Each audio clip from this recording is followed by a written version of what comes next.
میری بیوی خوشی خوشی میری دوسری شادی کروانا چاہتی تھی، جبکہ ہماری 3 بیٹیاں بھی تھیں اور زندگی بہت اچھی گزر رہی تھی۔ ایک دن میری بیوی اپنی بہت خوبصورت سہیلی کو گھر لے آئی اور مجھے کہنے لگی تم اس سے دوسرا نکاح کر لو۔ پھر اسی رات اس لڑکی سے نکاح کروا دیا۔ پھر شادی کے بعد میں نے پہلی بیوی سے پوچھا، مجھے اب بتاؤ تم نے میری دوسری شادی کیوں کروائی؟ اس نے جب وجہ بتائی تو میرے پیروں تلے سے زمین ہی نکل گئی۔ ہماری زندگی ایک خوبصورت خواب کی طرح چل رہی تھی، جہاں ہر صبح خوشیوں کا نیا پیغام لے کر آتی تھی۔ میرا نام عادل ہے اور میں ایک درمیانے طبقے سے تعلق رکھنے والا انسان ہوں، جو اپنی چھوٹی سی دنیا میں بے حد مطمئن اور خوش تھا۔ میری کائنات میری بیوی عالیہ اور میری 3 ننھی پریوں کے گرد گھومتی تھی۔ عالیہ صرف میری بیوی ہی نہیں بلکہ میرے گھر کی رونق اور میری زندگی کا سب سے بڑا سکون تھی۔ وہ ایک بے حد سلیقہ مند اور نیک خاتون تھی، جس نے ہمارے اس چھوٹے سے گھر کو جنت بنا رکھا تھا۔ ہماری شادی کو 7 سال ہو چکے تھے اور ان 7 سالوں میں ہم نے کبھی ایک دوسرے سے اونچی آواز میں بات تک نہیں کی تھی۔ عالیہ کی سب سے بڑی خوبی اس کا صبر اور ہر حال میں شکر ادا کرنا تھا۔ میں جو کچھ بھی کما کر لاتا وہ اس میں اس طرح برکت ڈالتی کہ کبھی ہمیں کسی چیز کی کمی محسوس نہیں ہوتی تھی۔ ہماری اس خوبصورت ازدواجی زندگی کو اللہ پاک نے 3 خوبصورت بیٹیوں کی نعمت سے نوازا تھا، جو ہمارے دل کا ٹکڑا تھی۔ ہماری سب سے بڑی بیٹی کا نام مریم تھا، جس کی عمر ابھی صرف 6 سال تھی۔ مریم بالکل اپنی ماں کی طرح سنجیدہ اور سمجھدار تھی۔ اس کی بڑی بڑی آنکھیں ہمیشہ معصومیت سے چمکتی رہتی تھیں۔ وہ گھر میں سب سے بڑی ہونے کے ناطے اپنی چھوٹی بہنوں کا بہت خیال رکھتی تھی۔ اس سے چھوٹی ہماری دوسری بیٹی دعا تھی، جو 4 سال کی تھی۔ دعا نام کی طرح ہی معصوم اور بے حد لاڈلی تھی۔ اس کی شرارتیں پورے گھر میں بکھری رہتی تھیں اور جب وہ اپنی توتلی زبان میں بات کرتی تو میری دن بھر کی تھکن سیکنڈوں میں غائب ہو جاتی تھی۔ ہماری سب سے چھوٹی بیٹی کا نام حرین تھا، جو ابھی صرف 1.5 سال کی تھی۔ وہ اتنی گول مٹول اور گوری چٹی تھی کہ جو بھی اسے دیکھتا اپنے گلے سے لگا لیتا تھا۔ حرین کی مسکراہٹ ہمارے پورے گھر کے لیے روشنی کا کام کرتی تھی۔ میری یہ تینوں بیٹیاں ہی میری کل کائنات تھیں، جن کے لیے میں دن رات محنت کرتا تھا تاکہ انہیں ہر خوشی دے سکوں۔ عالیہ ایک ایسی ماں تھی جو بچوں کی تربیت پر کوئی سمجھوتا نہیں کرتی تھی۔ وہ صبح سویرے اٹھ کر سب سے پہلے نماز پڑھتی اور پھر پورے گھر کے لیے ناشتہ تیار کرتی تھی۔ میں جب بستر سے اٹھتا تو مریم اور دعا پہلے ہی تیار ہو کر اپنی ماں کے پاس بیٹھی ہوتی۔ عالیہ ان کے بالوں میں خوبصورت چٹیاں بناتی اور انہیں پیار سے ناشتہ کرواتی تھی۔ وہ منظر میرے لیے دنیا کا سب سے خوبصورت منظر ہوتا تھا۔ میں اکثر عالیہ کو دیکھ کر سوچتا تھا کہ میں کتنا خوش قسمت ہوں جسے اتنی نیک اور مخلص شریک حیات ملی ہے۔ ہماری زندگی میں کوئی بڑا بنگلہ یا مہنگی گاڑیاں نہیں تھیں، لیکن جو محبت اور سکون ہمارے پاس تھا وہ شاید دنیا کے امیر ترین لوگوں کو بھی نصیب نہیں ہوتا تھا۔ ہر شام جب میں دفتر سے تھکا ہارا گھر لوٹتا تو دروازے کھلتے ہی مریم اور دعا میرے پیروں سے چمٹ جاتی اور حرین اپنی ماں کی گود میں بیٹھی مجھے دیکھ کر اپنے ننھے ہاتھ ہلانے لگتی تھی۔ عالیہ مسکرا کر میرا استقبال کرتی اور فوراً میرے لیے ٹھنڈا پانی لے کر آتی تھی۔ وہ میری ہر ضرورت کا اس طرح خیال رکھتی جیسے میں کوئی بادشاہ ہوں، اور واقعی عالیہ نے مجھے اپنے گھر کا بادشاہ بنا رکھا تھا۔ ہماری گفتگو ہمیشہ بچوں کے مستقبل اور ہماری چھوٹی چھوٹی خوشیوں کے گرد گھومتی تھی۔ عالیہ اکثر کہتی تھی کہ عادل ہمیں اپنی بیٹیوں کو بہت اچھا انسان بنانا ہے، انہیں دین اور دنیا دونوں کی بہترین تعلیم دینی ہے، اور میں اس کی ہر بات پر دل سے آمین کہتا تھا۔ ہماری فیملی لائف اتنی پرسکون تھی کہ آس پاس کے لوگ بھی ہماری مثال دیتے تھے۔ عالیہ کا اپنی ساس اور میرے باقی گھر والوں کے ساتھ بھی بہت اچھا رویہ تھا۔ اگرچہ وہ سب دوسرے شہر میں رہتے تھے، لیکن عالیہ ہمیشہ فون پر ان کا حال احوال پوچھتی اور ان کی ضرورتوں کا خیال رکھتی تھی۔ میری بیٹیوں کی معصومیت اور عالیہ کی نیکی نے ہمارے گھر کے ماحول کو ہمیشہ پاکیزہ رکھا ہوا تھا۔ اتوار کا دن ہمارے لیے سب سے خاص ہوتا تھا کیونکہ اس دن میری چھٹی ہوتی تھی۔ عالیہ صبح ہی سے بچوں کے پسند کے کھانے بناتی اور ہم سب مل کر صحن میں بیٹھ کر کھانا کھاتے تھے۔ مریم اور دعا صحن میں لگی چھوٹی کیاری کے پاس بیٹھ کر گڑیا سے کھیلتی اور میں حرین کو گود میں لیے عالیہ سے باتیں کرتا رہتا تھا۔ عالیہ اکثر کہتی تھی کہ عادل، میں اللہ کا جتنا شکر ادا کروں اتنا کم ہے کہ اس نے مجھے آپ جیسا شوہر اور اتنی پیاری بیٹیاں دی ہیں۔ میں ہمیشہ عالیہ کا ہاتھ تھام کر کہتا کہ عالیہ، تم میری زندگی کی سب سے بڑی خوشی ہو، تمہارے بغیر میں کچھ بھی نہیں ہوں۔ وہ شرما کر اپنی نظریں جھکا لیتی اور بچوں کو دیکھنے لگتی تھی۔ ان دنوں ہمارے گھر میں صرف کہکے اور خوشیاں تھیں۔ کسی قسم کا کوئی غم یا پریشانی ہمارے قریب سے بھی نہیں گزری تھی۔ مجھے لگتا تھا کہ ہماری یہ خوشیاں ابدی ہیں اور ہم ہمیشہ اسی طرح ہنستے مسکراتے اپنی زندگی گزار دیں گے۔ مریم اب اسکول جانے لگی تھی اور وہ جب اسکول سے واپس آتی تو اپنی ماں کو پورے دن کی کہانیاں سناتی تھی۔ عالیہ بہت صبر سے اس کی ہر بات سنتی اور اسے اچھی باتیں سکھاتی تھی۔ دعا بھی اپنی بڑی بہن کی نقل اتارنے کی کوشش کرتی، جس پر ہم سب بہت ہنستے تھے۔ حرین نے اب آہستہ آہستہ قدم اٹھانا شروع کر دیے تھے اور جب وہ لڑکھڑاتے ہوئے میرے پاس آتی تو میرا دل عقیدت اور شکر سے بھر جاتا تھا۔ یہ ایک ایسی مکمل اور پرسکون دنیا تھی جس پر کسی کی نظر بھی نہیں لگ سکتی تھی۔ عالیہ کی محبت اور بیٹیوں کی معصومیت نے مجھے زندگی جینے کا اصل مقصد سکھا دیا تھا، اور میں ہر لمحہ خدا کا شکر گزار رہتا تھا کہ اس نے مجھے اس قدر پرسکون فیملی لائف سے نوازا ہے۔ ایک دن جب میں دفتر کے کاموں سے تھکا ہارا گھر لوٹا تو صحن میں داخل ہوتے ہی مجھے کسی کی ہنسی کی آواز آئی۔ میں نے چونک کر دیکھا تو عالیہ کے ساتھ ایک بہت خوبصورت لڑکی بیٹھی ہوئی تھی۔ وہ دونوں بہت گہری گفتگو میں مصروف تھی۔ میں نے اس لڑکی کو کافی عرصے کے بعد دیکھا تھا۔ ویسے تو وہ دونوں بچپن کی پکی سہیلیاں تھیں اور ایک ہی محلے میں پلی بڑھی تھیں، لیکن چونکہ میری نوکری کی وجہ سے ہمارا شہر بدل گیا تھا، اس لیے وہ سہیلی پیچھے چھوٹ گئی تھی۔ عالیہ اکثر اس سے فون پر لمبی لمبی باتیں کرتی تھی اور مجھے بھی بتاتی تھی کہ نرمین اس کی زندگی کی سب سے مخلص دوست ہے، مگر آج وہ خود ہمارے گھر آئی ہوئی تھی اور میں اسے اچانک اپنے سامنے دیکھ کر واقعی حیران رہ گیا تھا۔ نرمین پہلے سے بھی زیادہ خوبصورت اور باوقار لگ رہی تھی، لیکن اس کے چہرے پر ایک عجیب سی سنجیدگی اور اداسی بھی تھی جو چھپائے نہیں چھپ رہی تھی۔ مجھے دیکھ کر عالیہ کا چہرہ خوشی سے کھل اٹھا۔ اس کی آنکھوں میں ایک ایسی چمک تھی جو میں نے پہلے کبھی نہیں دیکھی تھی۔ وہ فوراً اپنی جگہ سے اٹھی اور لپک کر میرے پاس آئی۔ اس نے بڑے مان سے میرا ہاتھ پکڑا اور مجھے کھینچتے ہوئے صوفے کی طرف لے گئی جہاں نرمین بیٹھی ہوئی تھی۔ عالیہ نے مجھے بالکل اپنے اور اپنی سہیلی کے سامنے بٹھا دیا۔ میں اس کے اس والہانہ رویے پر تھوڑا شرمندہ بھی ہوا اور حیران بھی، کیونکہ وہ عام طور پر مہمانوں کے سامنے اتنی بے تکلفی نہیں دکھاتی تھی۔ میں نے صوفے پر بیٹھتے ہی نرمین کی طرف دیکھا اور رسمی مسکراہٹ کے ساتھ سلام دعا کی۔ نرمین نے بھی بہت دھیمے لہجے میں میرے سلام کا جواب دیا اور اپنی نظریں نیچے کر لی۔ وہ کافی شرمیلی اور سلیقہ مند لڑکی لگ رہی تھی۔ گھر کا ماحول بہت خوشگوار تھا، لیکن میرے دل میں ایک عجیب سی الجھن انگڑائی لے رہی تھی کہ آخر نرمین اتنے سالوں بعد اچانک اس طرح دوسرے شہر ہمارے گھر کیسے آ گئی۔ میں نے عالیہ کی طرف دیکھا جو مسلسل مسکرا رہی تھی اور اس کی خوشی کا کوئی ٹھکانہ نہیں تھا۔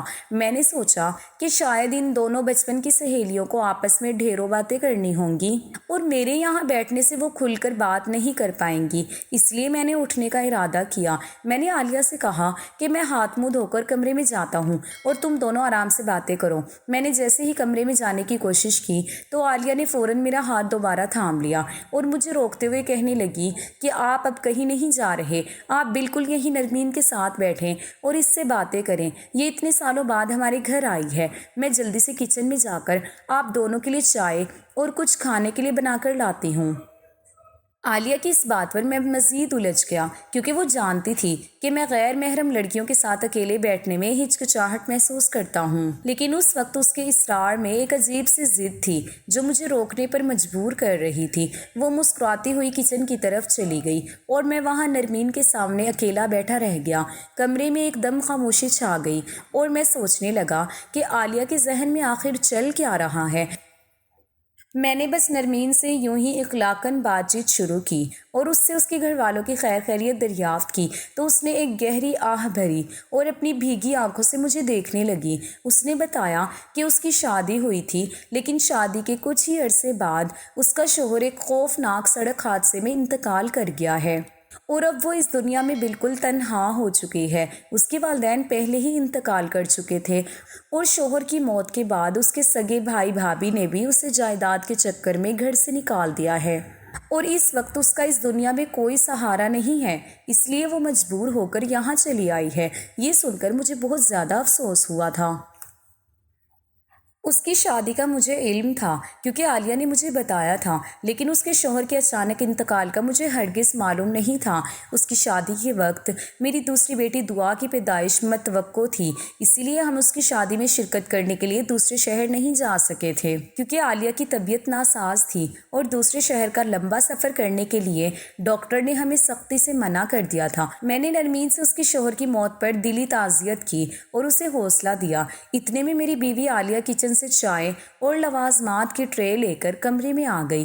میں نے فوراً فریش ہونے کا بہانہ بنایا اور وہاں سے اٹھ کر اپنے کمرے میں آ گیا۔ مجھے دل میں نرمین کے حالات سن کر بہت افسوس ہو رہا تھا کہ وہ بیچاری اتنی بھری جوانی میں بیوہ ہو گئی تھی اور دنیا والوں نے اسے تنہا چھوڑ دیا تھا۔ لیکن کچھ ہی دیر بعد میری بیوی عالیہ چائے رکھ کر میرے پیچھے کمرے میں آئی اور اس کے چہرے پر ایک عجیب سا سکون تھا۔ وہ میرے قریب آئی اور کہنے لگی کہ عادل، میں نے نرمین کو مستقل ہمارے ہی گھر میں رہنے کا کہہ دیا ہے۔ اس بیچاری کے پاس اس وقت رہنے کا کوئی ٹھکانہ نہیں ہے۔ اس کے اپنے بھائی بھابھی نے بھی اسے دھکے دے کر گھر سے نکال دیا ہے۔ وہ اتنی معصوم اور اکیلی لڑکی اس ظالم دنیا میں کہاں جائے گی؟ وہ مجھ سے صرف تھوڑی سی مدد مانگنے کے لیے آئی تھی، لیکن میں نے اسے ہمیشہ کے لیے اپنے ہی گھر میں جگہ دے دی ہے۔ عالیہ کی یہ بات سن کر میں ایک دم حیران رہ گیا تھا اور میری آنکھیں کھلی کی کھلی رہ گئیں۔ میں نے فوراً اسے اپنے پاس بٹھایا اور کہا کہ عالیہ، یہ کیسے ممکن ہے؟ ایک جوان لڑکی کو تم ہمارے گھر میں مستقل کیسے ٹھہرا سکتی ہو؟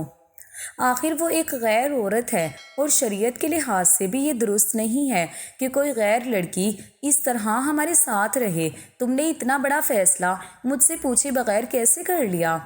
میں نے عالیہ کو اپنی قریب بٹھایا اور بہت پیار سے سمجھانے کی کوشش کی کہ دیکھو عالیہ، 2-4 دن کی بات ہوتی تو کوئی پریشانی کی بات نہیں تھی۔ وہ تمہاری سہیلی ہے، ہماری مہمان ہے، ہم اس کی دل سے خدمت کرتے، لیکن ہم ہمیشہ کے لیے اس لڑکی کو یہاں اس طرح اپنے گھر میں نہیں رکھ سکتے۔ آخر معاشرہ اور لوگ باتیں بناتے ہیں۔ تم فکر نہ کرو، میں کوئی دوسرا انتظام کرتا ہوں۔ میں شہر کے کسی اچھے اور محفوظ وومن ہاسٹل وغیرہ میں کوئی جگہ دیکھتا ہوں جہاں وہ عزت اور حفاظت سے رہ سکے، پھر تم خود اسے وہاں شفٹ کروا دینا تاکہ وہ بھی پریشان نہ ہو۔ میری یہ بات سن کر عالیہ کا چہرہ ایک دم اداس ہو گیا اور اس کی آنکھوں میں فوراً آنسو آ گئے۔ وہ انتہائی غمگین لہجے میں کہنے لگی کہ عادل، اتنے سالوں بعد میری بچپن کی اکلوتی دوست روتی ہوئی میرے پاس آئی ہے اور آپ اسے چند دن بھی ہمارے گھر میں برداشت نہیں کر سکتے؟ وہ اس وقت سخت تکلیف میں ہے۔ میں نے عالیہ کو دوبارہ سمجھانا چاہا کہ عالیہ، تم میری بات کا غلط مطلب نکال رہی ہو۔ اس طرح ایک جوان اور غیر لڑکی کو مستقل اپنے گھر میں رکھنا شرعی اور اخلاقی طور پر ٹھیک نہیں ہے۔ لیکن اس کے بہتے ہوئے آنسو دیکھ کر میں بالکل خاموش ہو گیا کیونکہ میں عالیہ کو کبھی روتے ہوئے نہیں دیکھ سکتا تھا۔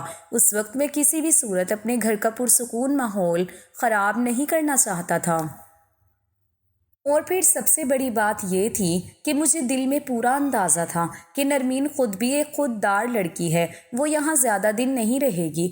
وہ جتنی دیر صوفے پر بیٹھی رہی، اس کی گفتگو اور طور طریقوں سے صاف ظاہر تھا کہ وہ بھی ایک بے حد شریف اور باکردار لڑکی تھی جو صرف حالات کی ماری تھی۔ میں نے سوچا کہ چلو ابھی عالیہ جذباتی ہو رہی ہے، جب نرمین کے حالات تھوڑے بہتر ہوں گے تو وہ خود ہی اپنے لیے کوئی راستہ نکال لے گی، یا میں اس کے لیے کسی مناسب جگہ نوکری اور رہائش کا بندوبست کر دوں گا۔ یہی سوچ کر میں نے خاموشی اختیار کر لی اور عالیہ کے آنسو پوچھتے ہوئے اسے تسلی دی کہ چلو ٹھیک ہے، تم ابھی اسے آرام کرنے دو، باقی باتیں بعد میں دیکھ لیں گے۔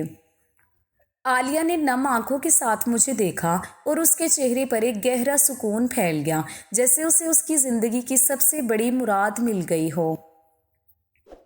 رات کا کھانا ہم سب نے ایک ساتھ ہی کھایا تھا۔ میں سارا وقت نظریں جھکائے بیٹھا رہا تھا کیونکہ ایک غیر عورت کے سامنے بیٹھ کر کھانا کھانا میرے لیے ویسے ہی بہت مشکل تھا۔ نرمین بھی کچھ شرمندہ سی نظر آ رہی تھی اور وہ بھی مسلسل اپنی نظریں نیچے کیے ہوئے تھی، لیکن عالیہ بہت زیادہ پرجوش تھی۔ اس نے نرمین کی آمد کی خوشی میں بہت ساری چیزیں بنائی تھیں اور وہ ہر چیز بار بار نرمین کے آگے رکھتی اور زبردستی اس کی پلیٹ میں کھانا ڈالتی تھی۔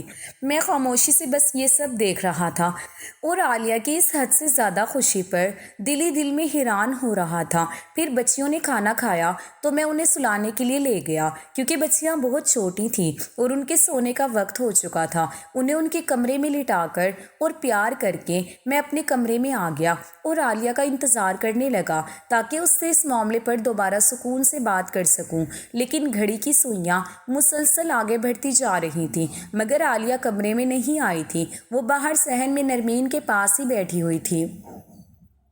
انتظار کرتے کرتے رات کے 2 بج گئے اور پھر مجھے شدید تھکن کی وجہ سے نیند لگ گئی۔ اگلی صبح جب میری آنکھ کھلی تو عالیہ باتھ روم سے غسل کر کے نکل رہی تھی اور فریش ہو رہی تھی۔ میں نے بستر پر بیٹھتے ہی اس کی طرف تھوڑی ناراضگی سے دیکھا اور کہا کہ رات میں نے تمہارا بہت انتظار کیا، تم تو اپنی دوست سے ہی چپک کر بیٹھ گئی اور اپنے شوہر کا خیال ہی بھول گئی۔ میری یہ بات سن کر وہ زور سے ہنسی اور اس کی ہنسی میں ایک عجیب سی کھنک تھی۔ وہ ہنستے ہوئے کہنے لگی کہ اتنے عرصے بعد میری بچپن کی دوست آئی ہے، اب تو میں اس کے ساتھ ہی رہوں گی اور اس کے ساتھ وقت گزاروں گی۔ آپ ذرا اپنا حوصلہ بڑھا لیں اور صبر کرنا سیکھیں۔ عالیہ کی یہ شرارت بھری بات سن کر میرا دل باغ باغ ہو گیا۔ میں نے فوراً آگے بڑھ کر اسے اپنی باہوں میں سمیٹا اور اس کے کان میں دھیرے سے کہا کہ جانے من، ہم پر ایسا ظلم مت کرو، تمہارے بغیر یہ راتیں کاٹنا میرے لیے بہت مشکل ہو جاتا ہے۔ عالیہ نے مسکرا کر مجھے دیکھا اور میری گرفت سے نکلتے ہوئے کچن کی طرف چلی گئی تاکہ سب کے لیے ناشتہ تیار کر سکے۔ دن گزرتے جا رہے تھے اور ہمارے گھر کا ماحول بالکل بدل چکا تھا۔ اب عالیہ زیادہ تر وقت نرمین کے ساتھ ہی گزارتی تھی، یہاں تک کہ صبح کچن میں ناشتہ بنانے سے لے کر رات کے برتن دھونے تک نرمین ہر وقت عالیہ کے ساتھ کچن میں کھڑی رہتی تھی۔ شروع میں مجھے لگا کہ یہ محض 2 بچپن کی سہیلیوں کی محبت ہے جو اتنے سالوں بعد ملنے کی وجہ سے امنڈ آئی ہے، لیکن وقت کے ساتھ ساتھ نرمین نے میرے بچوں کے دلوں میں بھی اپنی جگہ بنانا شروع کر دی تھی۔ مریم اور دعا جو پہلے اپنی ہر ضرورت کے لیے اپنی ماں کے پیچھے بھاگتی تھی، اب وہ صبح اٹھتے ہی نرمین آپا پکارنے لگی تھی۔ نرمین صبح سویرے اٹھ کر دونوں بچیوں کو نہلاتی دھلاتی، ان کے اسکول کے کپڑے استری کرتی اور انہیں بہت پیار سے تیار کر کے اسکول بھیجنے کی پوری ذمہ داری خود نبھانے لگی تھی۔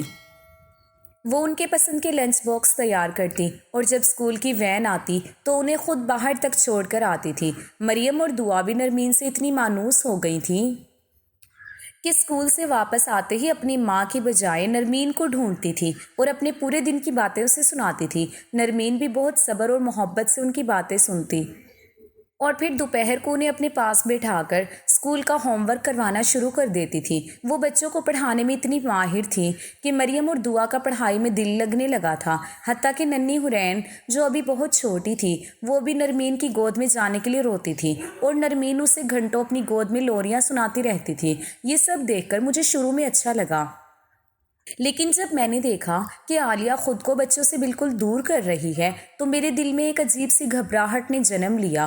عالیہ اب اکثر خاموش بیٹھ کر ان سب کو دیکھتی رہتی تھی اور جب گھر کا سودا سلف یا راشن لینے جانا ہوتا تو وہ اکیلی نہیں جاتی تھی بلکہ نرمین کو اپنے ساتھ لے کر مارکیٹ جاتی تھی۔ بازار کی چھوٹی سے چھوٹی چیز خریدنے میں بھی وہ نرمین کی رائے لیتی تھی، جیسے اس گھر پر اب عالیہ کا نہیں بلکہ نرمین کا حق ہو۔ وہ دھیرے دھیرے گھر کی چابیاں، کچن کا نظام اور بچوں کی پوری زندگی نرمین کے حوالے کر رہی تھی۔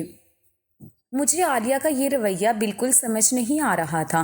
ایک دن جب میں دفتر سے واپس آیا تو میں نے دیکھا کہ مریم کو ہلکا سا بخار تھا، لیکن عالیہ اپنے کمرے میں لیٹی ہوئی تھی اور نرمین مریم کے سر پر ٹھنڈے پانی کی پٹیاں رکھ رہی تھی۔ یہ دیکھ کر مجھے بہت برا لگا۔ میں فوراً اپنے کمرے میں عالیہ کے پاس گیا۔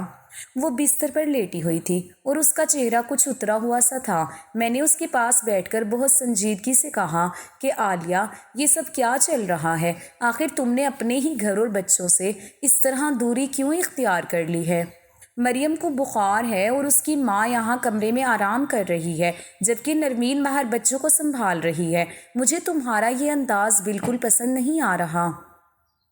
تم ہر معاملے میں نرمین کو شامل مت کرو، وہ ہماری مہمان ہے۔ چند دن کی بات الگ تھی، لیکن اب تم نے اپنے پورے گھر کا نظام اس کے حوالے کر دیا ہے۔ اسکول کا ہوم ورک ہو، بچوں کو نہلانا ہو یا گھر کا سودا سلف لانا ہو، تم ہر جگہ نرمین کو آگے کر دیتی ہو۔ آخر وہ ایک غیر لڑکی ہے، کل کو لوگ باتیں بنائیں گے۔ اور سب سے بڑی بات یہ کہ تم اس گھر کی مالکن ہو، بچوں کی ماں ہو، تمہیں اپنی ذمہ داریاں خود سنبھالنی چاہیے۔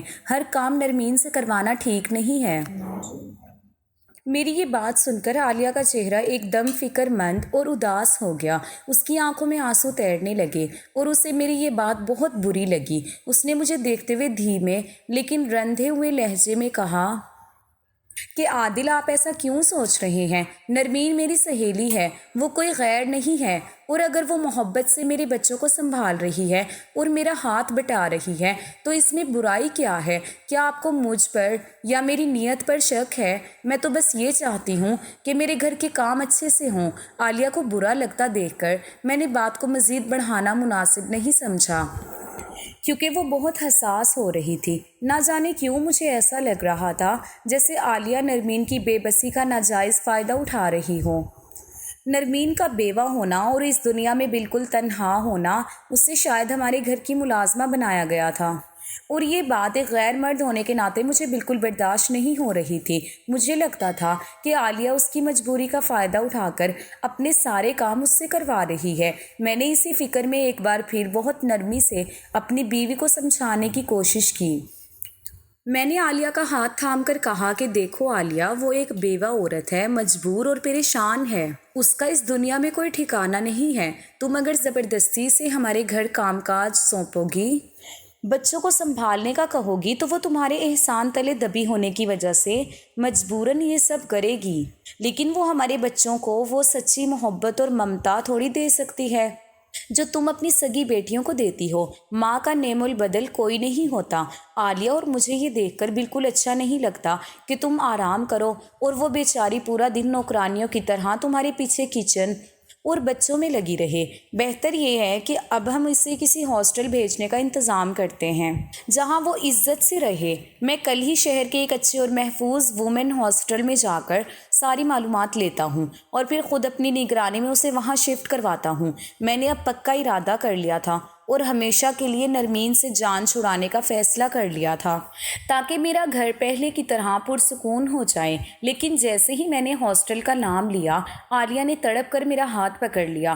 اس کی آنکھوں سے آنسو بہنے لگے اور اس نے مجھے دیکھتے ہوئے ایک ایسی بات کہی کہ میرے 14 طبق روشن ہو گئے اور میرے پاؤں تلے سے زمین نکل گئی۔ عالیہ نے میرے دونوں ہاتھ اپنے کانپتے ہوئے ہاتھوں میں لیے اور روتے ہوئے کہنے لگی کہ عادل، وہ کوئی ملازمہ نہیں ہے اور نہ ہی میں اس کی مجبوری کا فائدہ اٹھا رہی ہوں۔ وہ اس گھر کی ملازمہ نہیں بلکہ اس گھر کی اگلی مالکن ہے۔ میں چاہتی ہوں کہ تم نرمین سے دوسرا نکاح کر لو۔ وہ میری سہیلی ضرور ہے، لیکن اب میں اسے تمہاری بیوی اور اپنی بیٹیوں کی دوسری ماں کے روپ میں دیکھنا چاہتی ہوں۔ تم فوراً اس سے شادی کے لیے ہاں کر دو۔ عالیہ کے منہ سے یہ الفاظ نکلتے ہی مجھے ایسا لگا جیسے میرے سر پر آسمان ٹوٹ پڑا ہو۔ میں ہکا بکا اسے دیکھنے لگا اور میری زبان جیسے بند ہو گئی ہو۔ میں نے خواب میں بھی نہیں سوچا تھا کہ میری محبت کرنے والی بیوی مجھے کسی دوسری عورت کے حوالے کرنے کی بات کرے گی، وہ بھی اتنی خوشی اور اصرار کے ساتھ۔ مجھے سمجھ نہیں آ رہا تھا کہ میں اس کی بات پر ہنسوں یا روؤں، کیونکہ یہ ایک ایسا جھٹکا تھا جس نے میری پوری سوچ اور میری خوشحال دنیا کو ہلا کر رکھ دیا تھا۔ میرا پورا وجود غصے کی آگ میں جلنے لگا تھا اور میرے اندر ایک ایسا طوفان اٹھ رہا تھا جسے سنبھالنا میرے بس میں نہیں تھا۔ میں ایک جھٹکے سے بستر سے اٹھ کر کھڑا ہوا اور میری مٹھیاں سختی سے بھینچ گئیں۔ میرا بس نہیں چل رہا تھا کہ میں عالیہ کے ساتھ کیا کروں۔ میں نے اپنی زندگی میں کبھی عالیہ پر اونچی آواز میں بات نہیں کی تھی، لیکن اس وقت میرا ضبط جواب دے چکا تھا۔ میں نے انتہائی غصے اور گرجدار آواز میں عالیہ سے کہا کہ تمہاری ہمت بھی کیسے ہوئی مجھ سے اتنی فضول اور گھٹیا بات کرنے کی؟ کیا تم پاگل ہو گئی ہو یا تمہاری عقل پر کوئی پردہ پڑ گیا ہے؟ میں مذاق میں بھی ایسی بات برداشت نہیں کر سکتا، اور تم مجھے حقیقت میں دوسری شادی کرنے کا کہہ رہی ہو۔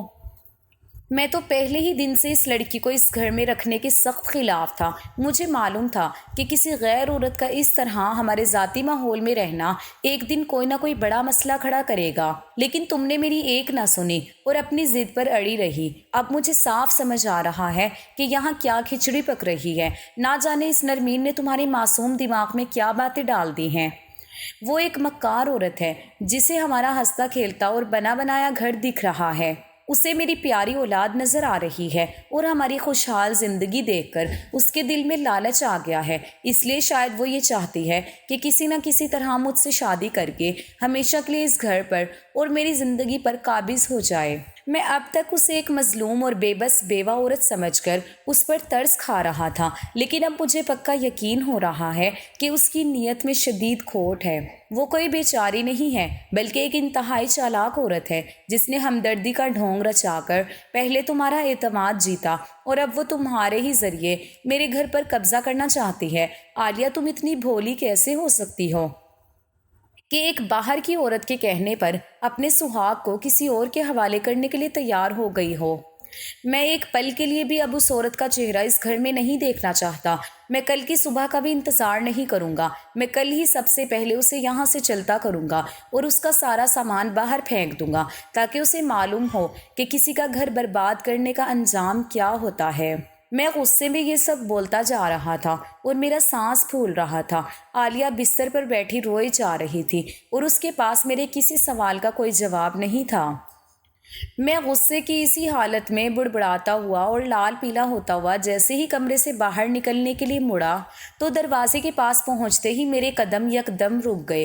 میری نظر سامنے کھڑی نرمین پر گئی جو بالکل دروازے کی اوٹ میں کھڑی ہماری باتیں سن رہی تھی۔ اس کے چہرے پر ایک گہری کرب اور شرمندگی کے تاثرات تھے، لیکن اس وقت اس سے زیادہ تکلیف دہ منظر یہ تھا کہ اس کی گود میں میری چھوٹی بیٹی مریم تھی جو شدید بخار میں تپ رہی تھی اور اس کا معصوم چہرہ بیماری کی وجہ سے بالکل مرجھایا ہوا تھا۔ نرمین نے مریم کو اپنے سینے سے لگا رکھا تھا اور اس کی اپنی آنکھوں سے مسلسل آنسو بہہ کر مریم کے بالوں میں گر رہے تھے۔ وہ بالکل ساکت کھڑی تھی جیسے اس پر کوئی بجلی گر گئی ہو۔ اس کی آنکھوں میں جھونکتا ہوا دکھ اور صدمہ صاف بتا رہا تھا کہ جو کچھ میں نے اس کے بارے میں ابھی کمرے میں کہا تھا اس نے اس کا دل چھلنی کر دیا تھا، لیکن اس وقت مجھ پر غصے کا بھوت سوار تھا اور مجھے اس کے آنسو محض ایک نیا ڈرامہ لگ رہے تھے۔ میں نے اس کی طرف ایک انتہائی حقارت اور نفرت بھری نظر ڈالی جیسے وہ کوئی مجرم ہو اور بغیر کچھ بولے اسے راستے سے ہٹنے کا اشارہ کیا۔ نرمین نے فوراً روتے ہوئے اپنی نظریں جھکا لی اور ایک طرف ہو گئی۔ میں تیز قدم اٹھاتا ہوا صحن کو پار کر کے گھر سے باہر نکل گیا تھا۔ باہر شدید اندھیرا تھا اور رات کے سناٹے میں سڑکیں بالکل سنسان تھی۔ میرے دماغ میں عالیہ کی کہی ہوئی باتیں اور نرمین کا وہ روتا ہوا چہرہ کسی فلم کی طرح گھوم رہے تھے۔ میں نے غصے اور جھنجھلاہٹ میں اپنی گاڑی سٹارٹ کی اور سڑکوں پر اندھا دھند گاڑی دوڑانے لگا۔ مجھے سمجھ نہیں آ رہا تھا کہ میں کہاں جاؤں اور اس ذہنی اذیت سے کیسے چھٹکارا پاؤں جو میری اپنی ہی بیوی نے مجھے دی تھی۔ گاڑی کی رفتار کے ساتھ ساتھ میرے دل کی دھڑکنیں بھی تیز ہو رہی تھی۔ میں کافی دیر تک شہر کی سڑکوں پر بے مقصد گھومتا رہا اور پھر جب میرا غصہ تھوڑا ٹھنڈا ہوا تو میں نے گاڑی کا رخ اپنے سب سے پرانے اور مخلص دوست عثمان کے گھر کی طرف موڑ دیا۔ عثمان میرا وہ دوست تھا جس سے میں اپنے دل کی ہر بات شیئر کرتا تھا اور وہ ہمیشہ مجھے بہترین مشورہ دیتا تھا۔ رات کے اس پہر جب میں عثمان کے گھر پہنچا تو وہ مجھے اس حال میں دیکھ کر بری طرح چونک گیا۔ میرا چہرہ غصے سے لال تھا اور بال بکھرے ہوئے تھے۔ عثمان نے فوراً مجھے اندر بلایا اور مجھے پانی کا گلاس دیتے ہوئے پوچھا، کیا عادل خیریت تو ہے؟ اس وقت تمہاری یہ حالت کیوں ہو رہی ہے؟ کیا بھابھی سے کوئی جھگڑا ہوا ہے؟ میں نے ایک ہی سانس میں پانی کا گلاس ختم کیا اور صوفے پر بیٹھ کر اپنا سر دونوں ہاتھوں میں تھام لیا۔ میں نے عثمان کو دیکھا اور روندھی ہوئی آواز میں کہا کہ عثمان، آج میرے گھر میں جو کچھ ہوا ہے اس نے مجھے اندر سے توڑ کر رکھ دیا ہے۔ عالیہ نے مجھ سے ایک ایسی فرمائش کی ہے جو کوئی بھی غیرت مند شوہر برداشت نہیں کر سکتا۔ وہ چاہتی ہے کہ میں اس کی سہیلی نرمین سے دوسرا نکاح کر لوں۔ عثمان میری بات سن کر حیرت سے گونگا ہو گیا اور مجھے یقین دلانے کے لیے کہنے لگا کہ تم ضرور کوئی مذاق کر رہے ہو۔ عالیہ بھابھی ایسا کبھی نہیں کہہ سکتی۔ میں نے روحان سا ہو کر اسے پوری تفصیل سنائی کہ کس طرح نرمین ہمارے گھر آئی اور کس طرح عالیہ نے دھیرے دھیرے اپنے سارے اختیارات اس کے حوالے کیے اور اب وہ مجھ پر دباؤ ڈال رہی ہے کہ میں دوسری شادی کر لوں۔ عثمان نے میری پوری بات بہت غور سے سنی اور کچھ دیر سوچنے کے بعد کہنے لگا کہ عادل، بھابھی ایک بے حد نیک اور سمجھدار خاتون ہے، وہ بنا کسی بڑی وجہ کے اتنا بڑا فیصلہ کبھی نہیں کر سکتی۔ اس پورے معاملے میں کوئی نہ کوئی ایسی گہری بات ضرور ہے جو تم سے چھپائی جا رہی ہے۔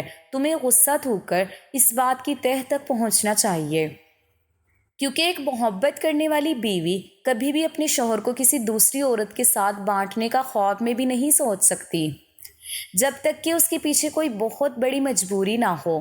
مجھے اپنے دوست عثمان کی بات واقعی قابل قبول لگی تھی اور اب میرے دماغ کو بھی یہ سمجھ آ رہا تھا کہ کوئی نہ کوئی ایسی بڑی وجہ ضرور ہوگی جس نے عالیہ جیسی مخلص بیوی کو اس نہج پر لا کھڑا کیا، مگر وہ وجہ مجھے میری بیوی ہی بتا سکتی تھی، اور اس کے لیے مجھے اپنے غصے پر قابو پانا تھا۔ میں آدھی رات کے وقت گھر لوٹا تو پورے گھر میں گہرا سناٹا اور خاموشی تھی۔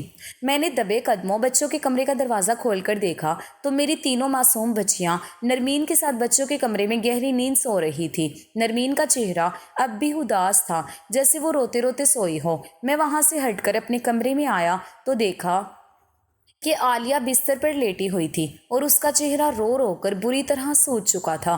میرے قدموں کی آواز سن کر اس نے آنکھیں کھولی اور مجھے دیکھ کر شدید ناراضگی سے اپنا منہ دوسری طرف پھیر لیا۔ میں اب بالکل شانت ہو چکا تھا۔ میں نے اس کے پاس بیٹھ کر بہت نرمی سے اس کا کانپتا ہوا ہاتھ اپنے ہاتھوں میں تھاما اور کہا کہ عالیہ، کیا تم مجھ سے ناراض ہو؟ میری بات سن کر وہ تڑپ اٹھی اور غصے و کرب میں کہنے لگی کہ عادل، آپ نے نرمین کے بارے میں جو کچھ بھی کہا وہ سب سراسر جھوٹ اور بہتان ہے۔ آپ کیسے اس معصوم اور بیچاری لڑکی پر اتنا بڑا الزام لگا سکتے ہیں؟ اس نے مجھے یہ سب کرنے کو ہرگز نہیں کہا تھا اور نہ ہی اس کے دل میں ایسا کوئی لالچ ہے۔ یہ سب کچھ میرا اپنا فیصلہ تھا اور میں نے خود یہ سب سوچا ہے۔ میں نے عالیہ کی بات بہت صبر سے سنی اور اسے دوبارہ پیار سے سمجھانے کی کوشش کی کہ عالیہ، تم جو کہہ رہی ہو وہ ایک ناممکن بات ہے۔ تم ایک مرد کی نفسیات نہیں سمجھتی۔ میں صرف اور صرف تم سے محبت کرتا ہوں۔ مجھے اپنی معصوم بچیوں سے بہت پیار ہے اور میں اپنی ہنستی کھیلتی زندگی کو کسی بھی مشکل یا آزمائش میں نہیں ڈالنا چاہتا۔ میری زندگی اور میرے دل میں تمہارے علاوہ کسی دوسری عورت کی کوئی جگہ نہیں ہے۔ میں اپنے اس چھوٹے سے گھر میں تم لوگوں کے ساتھ بہت زیادہ خوش اور مطمئن ہوں۔ رہی بات نرمین کی، تو تمہارے اصرار اور کہنے پر میں نے اسے اس گھر میں سر چھپانے کی جگہ دی ہے۔ میں اسے اپنے گھر میں تو رکھ سکتا ہوں، لیکن اپنی زندگی اور اپنے دل میں اسے کبھی جگہ نہیں دے سکتا۔ میری یہ بات سن کر عالیہ نے اچانک بہت مضبوطی سے میرا ہاتھ پکڑا اور اس کی آنکھوں میں ایک عجیب سی التجا اور نڈھالی تھی۔ وہ روتے ہوئے کہنے لگی کہ عادل، وہ ایک بیوہ عورت ہے، مظلوم ہے اور حالات کی ماری ہوئی ہے۔ آپ نے ہی تو کچھ دن پہلے مجھ سے کہا تھا کہ ہم کسی شرعی رشتے کے بغیر اسے زیادہ عرصہ اپنے گھر میں نہیں رکھ سکتے، اور واقعی آپ کی یہ بات بالکل سچ ہے۔ اب تو محلے والے اور آس پاس کے لوگ بھی یہ جاننا چاہتے ہیں کہ وہ کس رشتے سے یہاں ہمارے ساتھ رہ رہی ہے۔ لوگ باتیں بنا رہے ہیں، اس لیے آپ صرف میری خاطر اس سے نکاح کر لیں۔ بس ایک بار زندگی میں میری یہ بات مان جائیں، ورنہ میں آپ کو بتا رہی ہوں کہ میں یہ گھر اور بچوں کو ہمیشہ کے لیے چھوڑ کر یہاں سے کہیں دور چلی جاؤں گی اور آپ پھر کبھی میرا چہرہ نہیں دیکھ پائیں گے۔ عالیہ کی اس آخری دھمکی نے مجھے اندر تک ہلا کر رکھ دیا تھا۔ اس کی آنکھوں میں جھانکتا ہوا خوف اور سچائی مجھے یہ سوچنے پر مجبور کر رہی تھی کہ وہ واقعی اپنی بات پر قائم ہے۔ میں حیران تھا کہ جو بیوی ایک پل کے لیے بچوں سے دور نہیں ہوتی تھی، وہ آج بچوں اور گھر کو چھوڑ کر جانے کی بات کر رہی تھی۔ مجھے لگا کہ وہ صرف مجھے ڈرانے کے لیے یہ سب کہہ رہی ہے، اور اپنی 3 معصوم بچیوں کی محبت میں وہ کبھی بھی ایسی خطرناک حرکت نہیں کر سکتی۔ اس لیے میں نے ایک بار پھر بہت صاف اور سخت لفظوں میں اس کی اس مانگ کو مسترد کر دیا اور صاف انکار کر دیا۔ مگر اگلے ہی دن جب میں دفتر سے واپس آیا تو منظر دیکھ کر میرے ہوش اڑ گئے۔ میری بیوی عالیہ نے اپنا سارا سامان ایک بڑے بیگ میں باندھ لیا تھا۔ وہ واقعی گھر اور بچوں کو چھوڑ کر جانے کے لیے بالکل تیار کھڑی تھی۔ مریم اور دعا اس کا دوپٹہ پکڑ کر رو رہی تھی اور ننھی حرین فرش پر بیٹھی چلا رہی تھی، جبکہ نرمین ایک کونے میں کھڑی بے بسی سے اپنی آنسو پوچھ رہی تھی۔ کچھ دیر تک تو میں شدید حیرت اور خاموشی سے یہ سب تماشا دیکھتا رہا۔ مجھے لگا کہ وہ اب بھی صرف ڈرامہ کر رہی ہے، مگر جب اس نے اپنا بیگ اٹھایا اور بچیوں کے رونے کی پرواہ کیے بغیر سچ مچ گھر کی دہلیز پھلانگنے لگی تو مجبوراً میرا سارا غرور ٹوٹ گیا۔ میں نے تڑپ کر آگے بڑھ کر انتہائی مضبوطی سے اس کا ہاتھ پکڑ لیا اور غصے اور بے بسی سے کانپتی ہوئی آواز میں کہا کہ عالیہ، اگر تم یہی چاہتی ہو تو مجھے تمہاری یہ شرط منظور ہے۔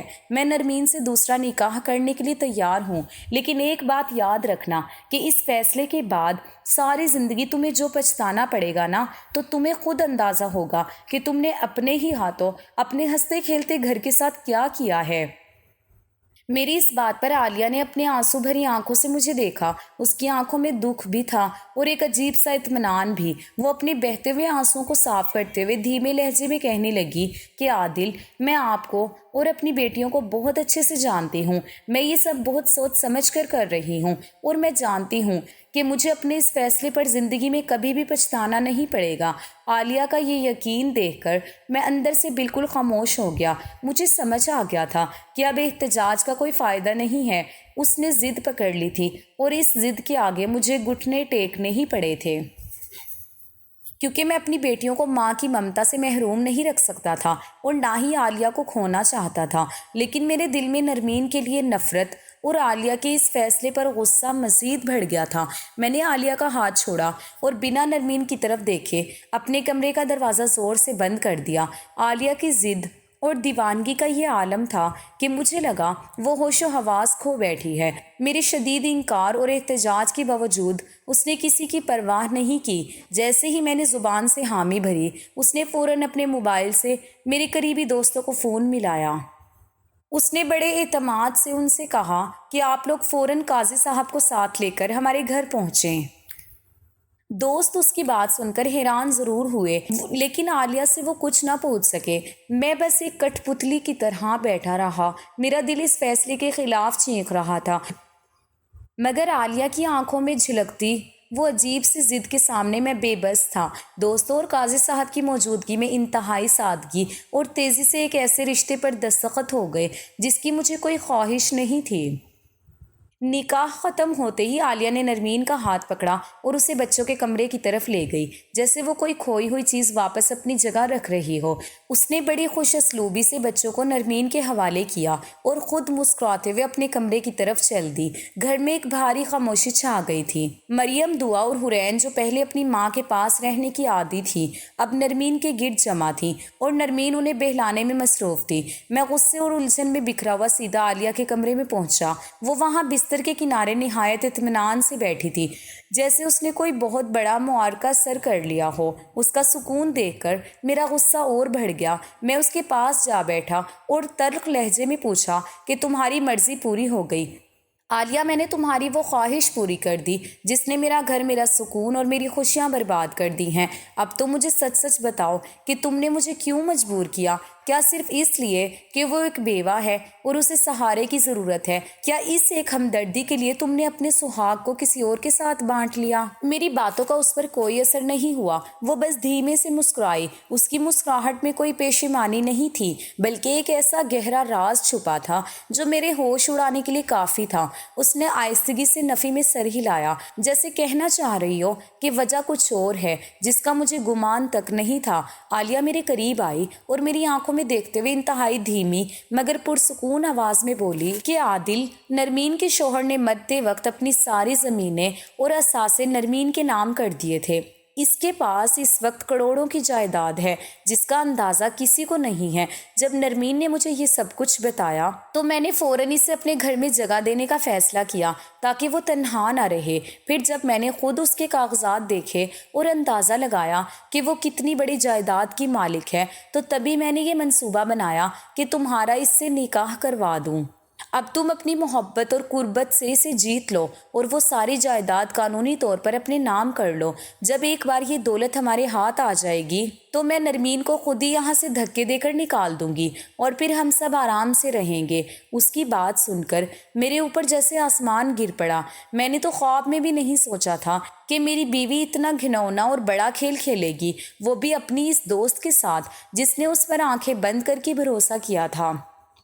عالیہ نے اپنی سہیلی کی مجبوری کا فائدہ اٹھا کر اسے ہمارے گھر بلایا اور اب وہ اسے لوٹ کر بے گھر کرنا چاہتی تھی۔ عالیہ نے اپنی بات جاری رکھی کہ اب تم نرمین کے پاس جاؤ اور محبت سے اسے جیتنے کی کوشش کرو۔ ایک بار کروڑوں کی جائیداد ہمارے نام ہو جائے تو میری بیٹیوں کا مستقبل سنور جائے گا اور پھر ہم سب ہمیشہ کے لیے عیش کریں گے۔ پھر وہ خود ہی اٹھی اور اس نے بچوں کو آواز دے کر دوسرے کمرے میں بلا لیا۔ تینوں بچیاں وہاں سے نکل کر ہمارے کمرے میں آ گئیں تو اس نے مجھے معنی خیز نظروں سے دیکھا اور اشارہ کیا کہ میں فوراً نرمین کے کمرے کی طرف چلا جاؤں۔ اب جب کہ میں نکاح کر ہی چکا تھا اور اپنی بیوی کی یہ بدنیتی اور لالچ میں جان چکا تھا، اس لیے میں کسی بھی بحث کے بغیر خاموشی سے نرمین کے کمرے کی طرف چل پڑا۔ نرمین ایک ٹوٹی ہوئی اور بکھری ہوئی عورت تھی اور میری بیوی اسے مزید توڑ کر اس کی دولت ہتھیا لینا چاہتی تھی۔ میں جب اس کے کمرے میں داخل ہوا تو وہ میری دستک سن کر سہم گئی اور پھر میرے قدموں میں بیٹھ کر رونے لگی۔ وہ معافی مانگنے لگی کیونکہ اسے اندازہ تھا کہ میں نے اسے کسی دباؤ اور مجبوری کے تحت قبول کیا ہے۔ میں نے اسے تھاما اور سینے سے لگا لیا۔ میرا دل اچانک ہی اس مظلوم عورت کی طرف مائل ہو گیا۔ شاید یہ نکاح کے رشتے کا تقدس تھا یا پھر میری بیوی کا وہ چہرہ جو پہلی بار میرے سامنے پوری طرح بے نقاب ہوا تھا۔ میں نے نرمین کے ساتھ انتہائی محبت اور ہمدردی سے سلوک کیا اور اسے اس کے پورے حقوق ادا کیے۔ وہ میری توجہ پا کر کافی مطمئن ہو چکی تھی۔ اس نے خود مجھے بتایا کہ واقعی اس کے مرحوم شوہر نے ساری زمینیں اس کے نام کی تھی اور اس کے پاس تمام قانونی کاغذات موجود تھے جو وہ سب کچھ میرے حوالے کرنا چاہتی تھی، لیکن میں نے صاف انکار کر دیا کیونکہ مجھے اس دولت کا کوئی لالچ نہیں تھا۔ مجھے صرف اس عورت کی اس سازش سے بچانا تھا۔ میری بیوی ہر دن مجھ پر دباؤ ڈالتی کہ میں نرمین کے ساتھ وقت گزاروں جب تک وہ سب کچھ میرے نام نہیں کرتی، اور اس نے یہ شرط بھی عائد کر دی تھی کہ میں نرمین سے اولاد پیدا نہیں کروں گا۔ لیکن میں نے نرمین کو اپنی بیوی کا یہ سارا منصوبہ بتائے بغیر اس کے ساتھ ایسے لمحات گزارے کہ وہ جلد ہی امید سے ہو گئی۔ جب یہ خبر عالیہ کو ملی تو وہ پاگل ہو گئی۔ وہ چاہتی تھی کہ میں جلد سے جلد جائیداد لے کر اسے باہر نکال دوں، لیکن میں نے صاف منع کر دیا کہ اب میں ایسا کچھ نہیں کروں گا۔ نرمین اسی گھر میں رہے گی اور وہ میرے بچے کی ماں بننے والی ہے۔ یہ سن کر عالیہ کا غصہ آسمان پر پہنچ گیا۔ اس نے طیش میں آ کر اپنا سارا منصوبہ خود ہی نرمین کے آگے بیان کر دیا کہ وہ تو صرف جائیداد کے لیے اسے لائی تھی۔ یہ سن کر نرمین تو ہکا بکا رہ گئی، مگر میں نے نرمین کا ہاتھ تھاما اور اسے یقین دلایا کہ میں ایسا کچھ نہیں ہونے دوں گا۔ اس دن کے بعد سے میں نے نرمین کے لیے گھر کا ایک علیحدہ پورشن اور کچن بنوا دیا تاکہ وہ عزت سے رہ سکے۔ عالیہ نے لاکھ سر پاؤں مارے لیکن میں نے نرمین کو خود سے جدا نہیں کیا۔ آج میرے 2 گھر ہیں، 2 بیویاں ہیں، 3 بیٹیاں اور 2 بیٹے ہیں جو نرمین سے ہوئے ہیں۔ میں دونوں گھروں میں انصاف کرنے کی پوری کوشش کرتا ہوں، لیکن عالیہ اب بھی مجھ پر مسلسل دباؤ ڈالتی ہے کہ میں نرمین کو طلاق دے دوں۔ آپ لوگ مجھے بتائیں، کیا عالیہ کا مطالبہ جائز ہے؟ کیا نرمین جیسی لڑکی کے ساتھ مجھے یہ ظلم کرنا چاہیے؟